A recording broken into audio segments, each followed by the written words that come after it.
დღეს უნდა ვისაუბროთ სწორედ საცხენოსნო ტურიზმზე და იმ შესაძლებლობებზე, რასაც ახალი ქართული სტარტაპი მისცემს საქართველოში ტურის გამქირავებელსა და ტურისტს, როგორც ქართულს, ასევე უცხოელს. ლაშა გაგოიძე და ანა ნადირაძე შემომიერთნენ Horse Tours-ის თანადამფუძნებლები. დილამშვიდობისა, მეგობრებო, მადლობა ჩემთან ერთად რო ხართ. პირველ რიგში გამოვხატავ ჩემს ასე ვთქვათ გულის წყვეტას, რომ ქუდი მეც არ მომიტანეთ, თორე ძალიან მოვიხდენდი. მინდა ანოსაც შესანიშნავად მოუხდებოდა. მინდა ლაშა დავიწყოთ თქვენგან. უფრო ვრცლად რო გითხრათ საცხენოსნო ტურიზმის ზოგადად პოტენციალზე საქართველოში და იმ პლატფორმაზე, რომელიც თქვენ შექმნით. მოგესალმებით, მესმენთ თქვენს მაყურებელს.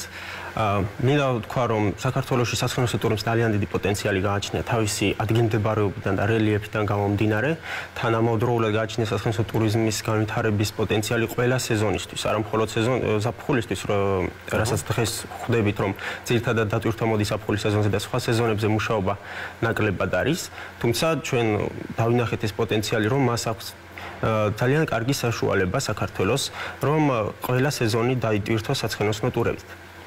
რაც შეეხება პლატფორმას, ჩვენი პლატფორმა ერთიანებს საცხენოსნო ტურებს, საცხენოსნო რანჩოებსა და საცხენოსნო გამყოლებს და მათ სერვისებს და მომსახურებას ერთიან სივრცეში და მომხმარებელს უმარტივებს, რომ მისთვის ასურველი ტური მარტივად ნახოს, მოიძიოს მასზე ინფორმაცია, დაჯავშნოს და შემდგომ უკვე სიამოვნოს ამ ტურით. ლაშა, ეს თქვენ გამოცდილებით შეძენილი ცოდნა ჩადეთ, ასე ვთქვათ, და ის პრობლემები, რასაც რეალურად წააწყდით, ხო? თქვენ თავად ხართ თუში, ამ საქმის ჩართული და ჩემ პატივისცემა, დიდი პატივისცემა თუშეთის მიმართ. ანუ ეს გამოცდილებით შეძენილი გადაწყვეტილება არის, სადაც წააწყდით პრობლემას და მოდი გადავჭრათ ბარემ ეს პრობლემა. კი, თავიდან ეს იყო ჰობი და ცხენების სიყვარული, რასაც შემდგომში დაემატა უკვე თეორიული და პრაქტიკული ცოდნა და გამოცდილება მრავალწლიანი საცხენოსნო ტურიზმის მიმართულებით და ელექტრონული კომერციის მიმართულებით და შევქმნით, გავაკეთეთ ეს ჩვენი ჰობი, გადავაქციეთ ბიზნესად, რომლის კეთებას მოგწონს და გვსიამოვნებთ. გასაგებია. ანა, თქვენთან გადმოვალ კითხვით, ჯიტას გრანტი აიღეთ ახლა 30,000 ლარი და მინდა მოგილოცოთ თქვენ. და ასევე თქვა, რომ ჯიტას გრანტი არის, ასე ვთქვათ, პირველი ვალიდაცია თქვენი იდეისა. რომ ეს იდეა არის ვალიდური, ამას შეუძლია, რომ სიცოცხლის უნარიანობა გქონდეს და იფუნქციონიროს. გრანტზე რო გითხრათ იმ გამოცდილებაზე, რაც მიიღეთ, როგორ აპირებთ ამ თანხის გამოყენებას, რომელიც ეხლა საწყის ეტაპზე გარკვეულ საკითხებში ალბათ დაგეხმარებათ და ციფრულ კომპონენტებზეც რო ვისაუბროთ, რადგან ჩემთვის ყველაზე მთავარი იყო, რომ გარდა იმისა, რომ უბრალოდ ვაკავშირებთ და ინფორმაციის გაცვლას კი არ ვაკეთებთ, არამედ შესყიდვის განხორციელებაც იქნება შესაძლებელი ამ თქვენი პლატფორმის მეშვეობით.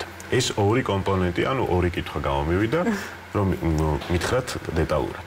დიახ, როგორც უკვე აღნიშნეთ, ჩვენ გავიმარჯვეთ საქართველოს ინოვაციებისა და ტექნოლოგიების სააგენტოს საპილოტო რეგიონების ინტეგრირებული განვითარების პროგრამაში.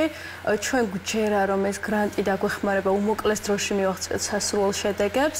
ვინაიდან გრანტი ძირითადად გათვლილი ამ შემთხვევაში კახეთის რეგიონზე, ჩვენ თავდაპირველად სწორედ მისი პოტენციალის ასათვისებლად გამოვიყენებთ მოცემულ გრანტს. კერძოდ ამ გრანტს მოვიხმართ საცხენოსნო ტურიზმის განვითარებაში, რათა ის უფრო ხელმისაწვდომი გავხადოთ. ჩვენ შევქმნით ციფრულ ვიდეო მარშრუტებს, რომელიც ზუსტ სურათს და სწორ მოლოდინებს შევქმნის მომხმარებლებს და ჩვენ შევძლებთ, ასე ვთქვათ, ევროპული სტანდარტების შესაბამისი სერვისის დანერგვას საქართველოში. რაც შეეხება ციფრულ ხელსაწყოებს, ჩვენ დაახლოებით უკვე 5 თვეა, რაც ბაზარზე ვართ და თავად შევქმნით საიტიც, თავად გამოვიყენეთ ყველა ის ციფრული ხელსაწყოების გამოყენება შეგვეძლო, იმიტომ რომ ფაქტობრივად ნულიდან დაწყებული ბიზნესია და მხოლოდ ჩვენი გამოცდილებით და ჩვენი ცოდნით მოვედით აქამდე. ჩვენ გამოვიყენეთ ყველა ის ციფრული ხელსაწყო, რაც შეგვეძლო, რომ აგვეთვისებინა და შევძელით, რომ სრულად ციფრული პლატფორმა შეგვექმნა, სადაც შესაძლებელია, რომ მომხმარებელი შევიდეს და ათვალიეროს რა სერვისს თავაზობს, იქვე ნახოს რამდენიმე ციფრული მარშრუტი, რაც ამ ეტაპზე გვაქვს შექმნილი, დეტალური ინფორმაცია, თავისი ბლოგებით, სიახლეებით, ჩვენ აგრეთვე გვაქვს ეს მიმართულება, რომ ამ ზოგადად საცხენოსნო ტურიზმის ცნობიერების გაზრდის თვალსაზრისით ჩვენ ვწერთ რაღაც გარკვეულ ბლოგს, მაგალითად თუ რაღაც ცხენის სხეულის ენა როგორია და ასე შემდეგ. როგორ უნდა მოვიქცეთ მათთან ურთიერთობისას და ასე შემდეგ. რა ძირითადი მახასიათებლები უნდა ვიცოდეთ ზოგადად პირველი ჯერითის დროს და ასე შემდეგ და რა თქმა უნდა მომხმარებელს შეიძლება რომ ბარათით გადაიხადოს და ციფრულად შეასრულოს. მარტივი პროცესები არის. ლაშა, ძალიან მნიშვნელოვანი საკითხი ახსენა ანამ სტანდარტები და მე ყოველთვის ასეთ ექსტრემალური ტურის ან ტურიზმის მიმართულებით, როცა ვარჩევ ხოლმე გარკვეულ პროდუქტს, ყოველთვის უპირატესობას ვანიჭებ და ფიქრი მაქვს ხოლმე უსაფრთხოების.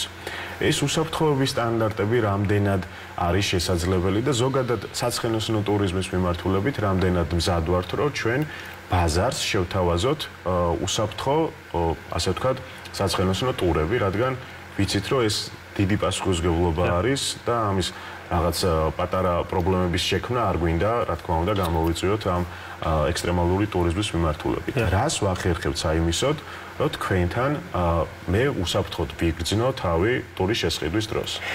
კი ბატონო, ასეთ ტურიზმის მიმართულებაში ზოგადად უსაფრთხოება გამოწვევა, რომელსაც სათანადო პასუხი უნდა გავცეთ და ეს უსაფრთხოების ნორმები პირველ რიგში უნდა დაიცვას საცხენოსნო გიდმა, რომელმაც სწორად უნდა შეარჩიოს მარშრუტიც და ცხენიც მომხმარებლის შესაძლებლობას უნდა მოარყოს, ასე ვთქვათ.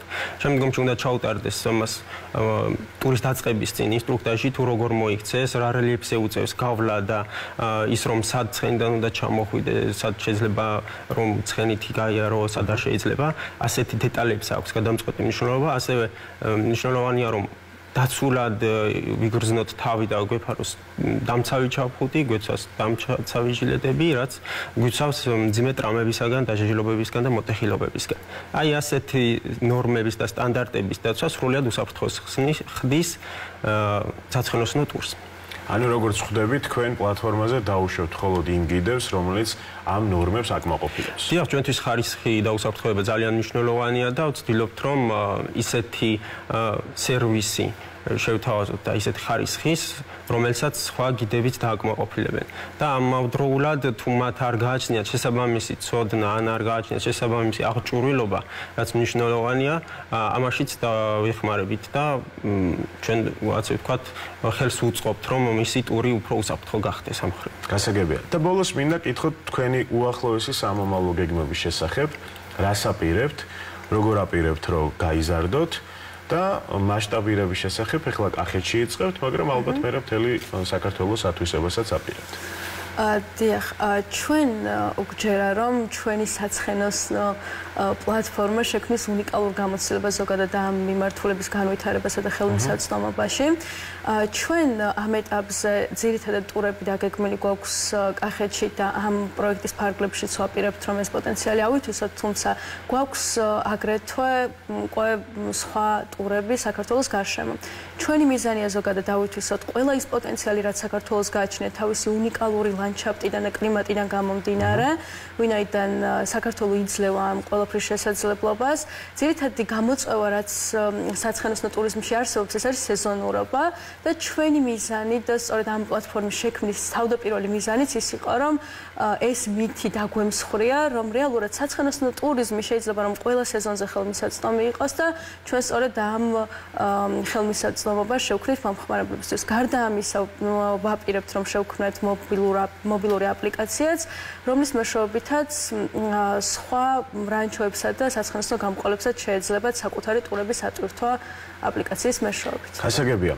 ძალიან დიდი მადლობა სტუმრობისთვის, საინტერესო საუბრისთვის. მინდა გისურვოთ კარგი სეზონი და არა მხოლოდ ზაფხულის სეზონი, არამედ როგორც თქვენ ამბობთ 4-ვე სეზონი და წარმატებები თქვენს აპლიკაციასაც, რომელზეც მე ალბათ კიდევ ვისაუბრებთ და უფრო ცლად გავაშუქებთ თქვენ შესახებ. მადლობა.